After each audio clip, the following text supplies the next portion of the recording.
Di sini langkah yang pertama adalah menghubungkan terlebih dahulu flash disk yang berisi master instalasi komputer yang mau diinstalasi. Setelah itu nyalakan komputer lalu masuk ke BIOS dengan menekankan tombol Del secara terus-menerus. Namun tidak semua laptop menggunakan tombol tersebut untuk masuk ke menu BIOS. Hal ini tergantung pada motherboard yang digunakan.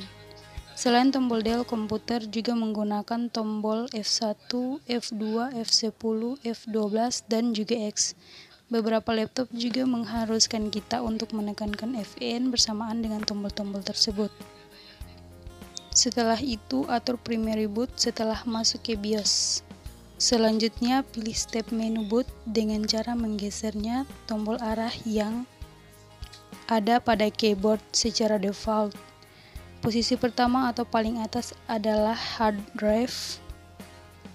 Nah, di sini kita akan menggantikannya menjadi CD-ROM drive atau removable device jika menggunakan flash disk. Lalu keluar menu BIOS. Simpan pengaturan tersebut dengan menekan tombol 10 atau bisa juga dengan memilih menu exit lalu pilih save configuration change. Setelah itu pilih yes. Setelah kita melakukan saving boot pada BIOS, maka komputer kita secara otomatis melakukan restart. Nah, di sini saat kita melakukan instalasi, setelah proses restart berjalan, maka akan muncul jendela hitam dengan tulisan Press K to boot from CD or DVD. Tekan tombol apapun di keyboard untuk masuk ke proses instalasi. Setelah itu akan muncul jendela Windows Setup, setting bahasa dan juga waktu. Pilih English pada bagian Language to install, lalu pada bagian Time and Currency format, ubah menjadi Indonesian. Pada bagian keyboard or input method, biarkan saja secara default. Setelah itu, klik next. Selanjutnya, klik saja install now, lalu akan muncul jendela persetujuan. Klik centang pada I accept the license terms. Kalau sudah, setelah itu klik next untuk melanjutkan ke proses selanjutnya. Akan ada dua tipe instalasi yang muncul, pilih pada opsi Custom Install Windows Only atau Advanced. Di sini akan muncul partisi hard disk pada komputer kita. Hapus partisi sistem C dengan cara klik pada partisi tersebut. Selanjutnya pilih Delete. Di sini kita harus berhati-hati, jangan sampai kita salah dalam menghapus partisi.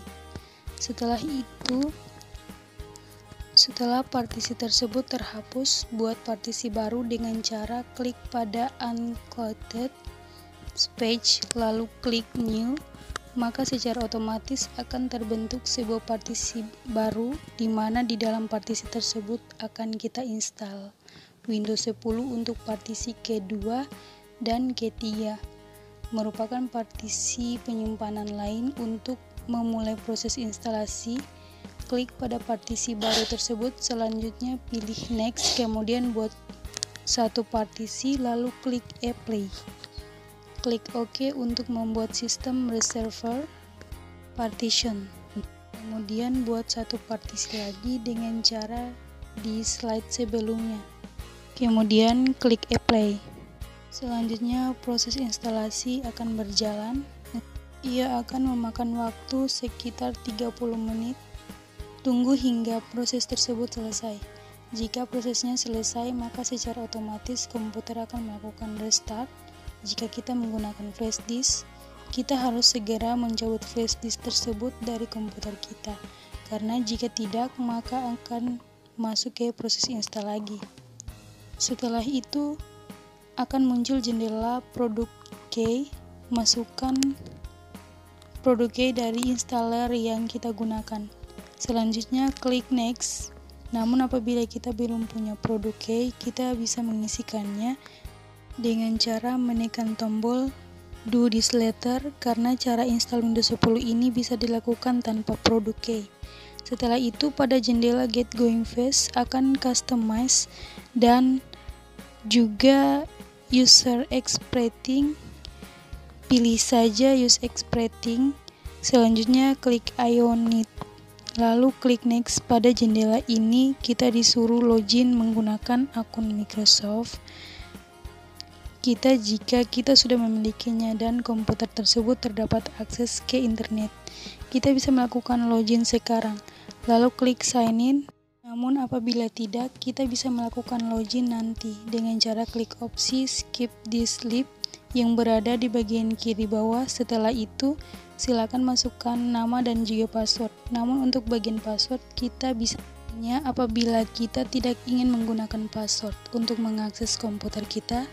Setelah itu, klik next akan muncul jendela Windows Stays Up to help protect you in an online world. Tunggu sebentar hingga jendela tersebut menghilang.